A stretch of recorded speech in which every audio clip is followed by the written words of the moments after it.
शहनशाह नकवी जैसे अहले तशय्युह के अल्लामे, जिनको हमारे अपने बहुत सारे लोग बज़ाहिर मोतदिल समझते हैं और कहते हैं कि ये ऐसे लोग नहीं है, लेकिन हमेशा उन्होंने अपनी ज़ुबान से, अपने अल्फाज से, अपने किरदार से हज़रात सहाबा इकराम रिज़वानुल्लाह अलैहिम अजमाइन अंबिया की गुस्ताखी की। और एक दफ़ा फिर गुज़िश्ता रोज़ पेशावर में एक मजलिस के दौरान उसने ऐसे जुमले कहे हैं जिससे पाकिस्तान भर के अहले सुन्नत इज़्तिराब के अंदर है। मैं उनमें से एक जुमला सिर्फ आप हज़रात के सामने रखूंगा, नकले कुफर नवाशद। तीर से पहले कोई मर गया होता तो ला इलाहा इल्लल्लाह मुहम्मदुर रसूलुल्लाह पे जन्नत मिल जाती, लेकिन गदीर के बाद ला इलाहा इल्लल्लाह मुहम्मदुर रसूलुल्लाह पे जन्नत नहीं मिलेगी, अली वलीउल्लाह पढ़ना पड़ेगा।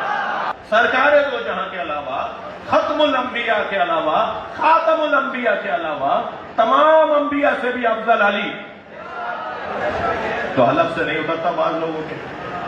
इमामुल अंबिया, खत्मुल अंबिया, खातिमुल अंबिया रसूलुल्लाह सल्लल्लाहु अलैहि वसल्लम, बल्कि तमाम अंबिया से अफजल है अली। नाउज़ बिल्लाहि मिन ज़ालिक। इससे सिर्फ सहाबा की गुस्ताखी नहीं हुई, बल्कि तमाम अंबिया की गुस्ताखी भी की और दीगर मौके पर यह कह चुका है कि अली अल्लाह से भी अफजल है।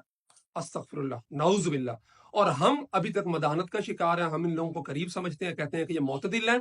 ये सिर्फ हमारे सहाबा, हमारे ईमान पर हमला नहीं है। मैं हमारे इदारों से कहना चाहता हूँ, ये पाकिस्तान की असास, पाकिस्तान की बुनियाद, पाकिस्तान के अमन के खिलाफ गहरी साजिश है कि पाकिस्तान जो ला इलाहा इल्लल्लाह की बुनियाद पर बना, हमारी जो असास है और कलमे की असास, मजहब की असास, दीन की असास, वो सहाबा हैं, वो अंबिया है और सबसे बढ़कर रसूलुल्लाह सल्लल्लाहु अलैहि वसल्लम की जात है, जो कि इसकी जुबान से महफूज नहीं है।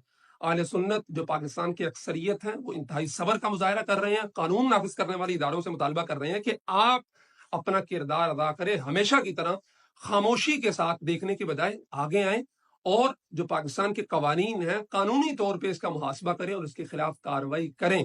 और वरना ये सिलसिला पहले मुहर्रमुल हराम में शुरू होता था, छोटे मोटे जाकिर की जुबान से निकलती थी, आसिफ रजा अलवी हो या शबीर मैसमी हो, इधर कराची के अंदर क्या कुछ हुआ था 2-3 साल पहले।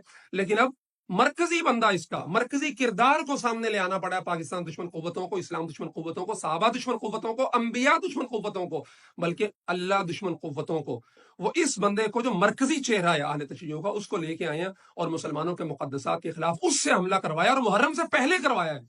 जबकि हालात इस वक्त इसराइल ईरान जंग, फिर पाकिस्तान इंडिया, ये वो सारे, आप उस सारे सिनेरियो को ज़हन में रखें, कैनवस को वसी करके फिर देखें कि ऐसे मौके पर ये बातें करना और इंतशार, इफ्तराक और इस्लाम की असास बुनियाद पे हमलावर होना, पाकिस्तान के अमन के लिए खतरा बनना, इसके खिलाफ क्या कुछ होना चाहिए। लाजमी हमारे सिक्योरिटी इदारों को इस पे एक्शन लेना चाहिए और इससे पहले कि हालात मजीद कंट्रोल से बाहर हों, तो इसके खिलाफ कानूनी कार्रवाई होनी चाहिए। बहुत शुक्रिया।